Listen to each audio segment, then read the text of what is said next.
Hey, what's going on, guys? Welcome back to another update. So today we need to prep the fish room for the upcoming winter months here. So I gotta make sure each of these tanks has a heater. So for example, that one has one, that one has one, this one has one, and this one has one, as well as this one. And I believe this one already has one. Let me just make sure. Yes, it does. That big one right there. So all these ones have heaters. All right, so I know these three tanks here do not have heaters yet, so we'll make sure we'll grab some heaters and put them in. But today I want to kind of just talk about like looking out for opportunities and sales and deals, especially like, for example, heaters. I knew that I need heaters, you know, for winter months, and I was just keeping an eye out for heaters, and I noticed that Cobalt had heaters on sale in August. They always have this every year, and they sell basically any size heater for like 15 bucks or something like that. And so I picked up a few extra heaters just for backup, just in case one breaks or whatever. But I picked up 7 heaters here, 15 bucks each, no matter what size. I got a 300 watt, 300 watt, 300 watt. These are for the bigger tanks. 200 watt, and a bunch of 100 watts for the little tank. Now normally I believe the 100 watt goes for like $37 each. The 300 watt goes for like 40 or 50 bucks, and the 200 watt goes for like, I think like 41 or $42 retail. So all of this would have cost like $280 or $290, and I got all of this shipped for $105. So huge deal if you're just keeping an eye out, especially like, you know, during holidays, during certain discounts. If you guys need a certain thing, keep an eye out, put it down on a list where you need to buy, and just buy it when it's on sale. That's what I do, and that's how you save money in the hobby, so that you can buy other things that you want, like fish, better equipment.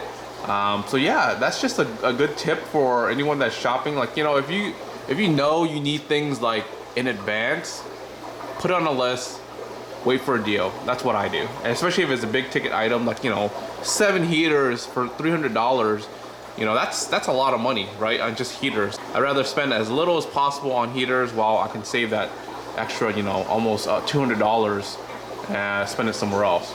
On top of that, I need to clean these 3 tanks today. These are my shrimp quarantine tanks. I do kind of an offset in terms of water changes so that I don't do everything all at once, and kind of just pre-contaminate certain things. So these are in quarantine, so I basically cleaned all the stuff that I needed.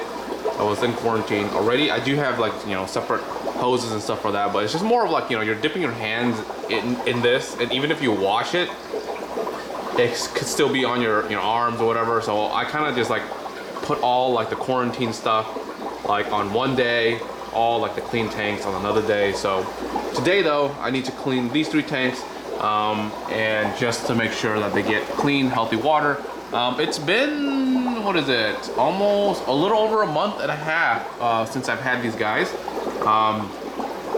and so far, you know, they are looking good. It's just more of I need them to breed a little bit more. These guys are breeding. We see a lot of babies here. I do see a couple babies in here, but not a lot.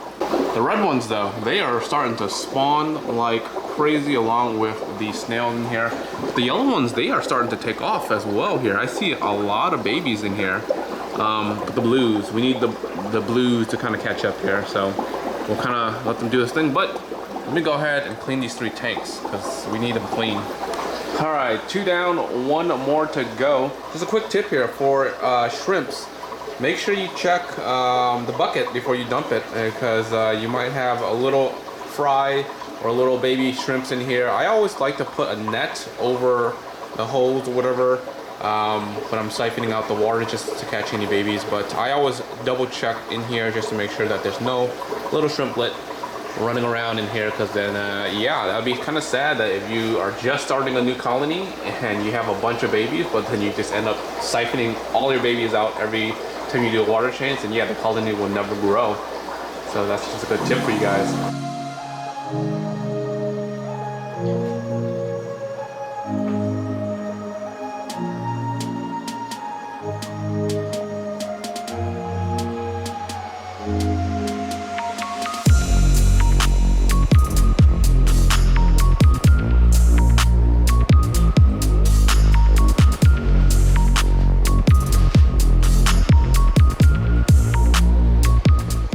right, so now to add a couple of shrimp additives. So this is kind of like a biofilm for the shrimp here. This I do like, depending on the colony size, I'll do a little bit, not quite a whole scoop. It'll be maybe like half or a quarter. So like these are smaller, so it'll be probably like a quarter. And then I also add in calcium powder. So I get this from like a reptile thing. You can buy a big jug of it. This is actually going to last a long time, especially even if you have all these shrimp.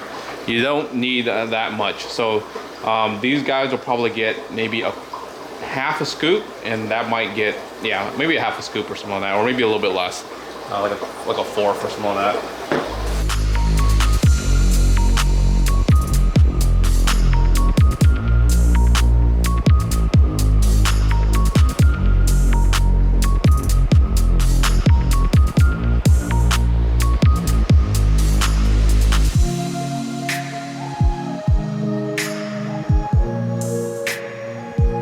Also, as a small little treat for the shrimps, after I do a water change, I give them a little bit of this algae powder. Pretty much, it's just easy on the little guys.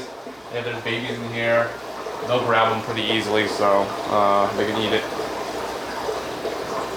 And they'll just munch on that while they get new water. All right, so we got new water in.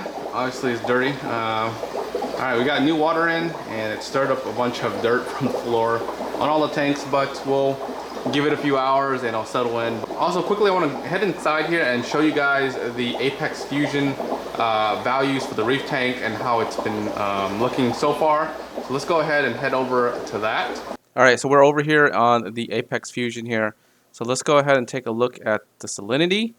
The salinity, oh my good lord, it's been wild. Okay, so right now it only has the last like 14 days or something like that, so it's been pretty stable. But we did have, this is a random dip. I don't know what happened here. I think it was like, it went offline for a second and then like came right back up. But over here somewhere in the beginning of October, we had another dip down to like the 29 or something like that. It seemed like the filters for the overflow was kind of getting clogged up. So some of the water was kind of getting backed up, and more RODI water was just getting pumped into the tank to kind of just fill that tank level on the sump side. So we had a bunch of extra water that wasn't needed, so I went ahead and cleaned the filters there, and it, you know, did some adjustments, and it shot right back up to 34. So we're in this range where it's really nice. It dips down to like 32s here sometimes, but I would like to be in around the 34s. That'd be real nice, just kind of hover around that area.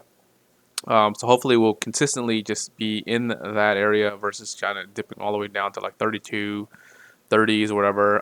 So there's a couple things that so far that I've noticed. Every time I pull out macroalgae, huge amount of macroalgae, it dips like hardcore.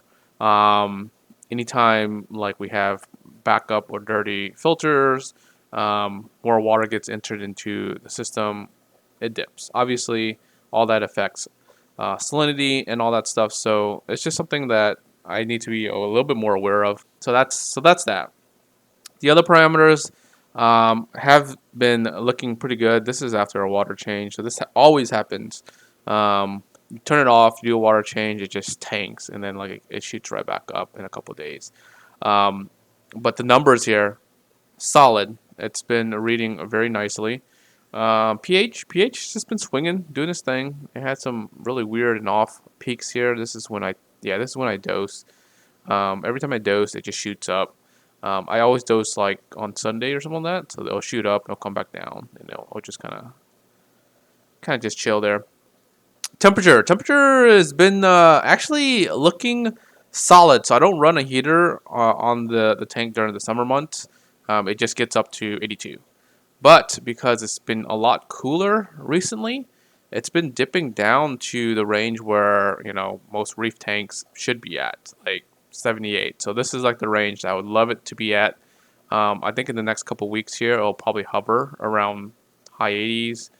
Low, probably 75. I'll probably end up having to turn on the heater, to be honest, for this tank. And finally, the other parameters here, we got ALK, we got calcium, and then we got magnesium. Magnesium, you know, pretty much the same. Calcium, pretty much the same. Alkalinity is the only thing that I sit and adjust and I really tried to. I've been kind of slacking here.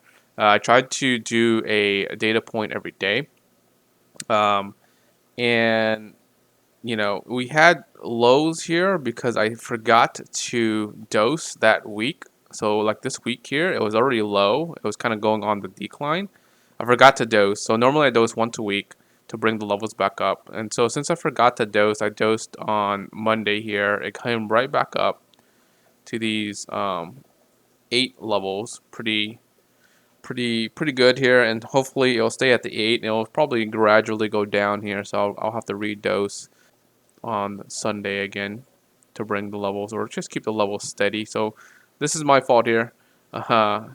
Human error. Alright guys, and that is the update for the week. If you guys aren't subscribed yet, make sure you guys are subscribed. And like always, till next one guys, peace.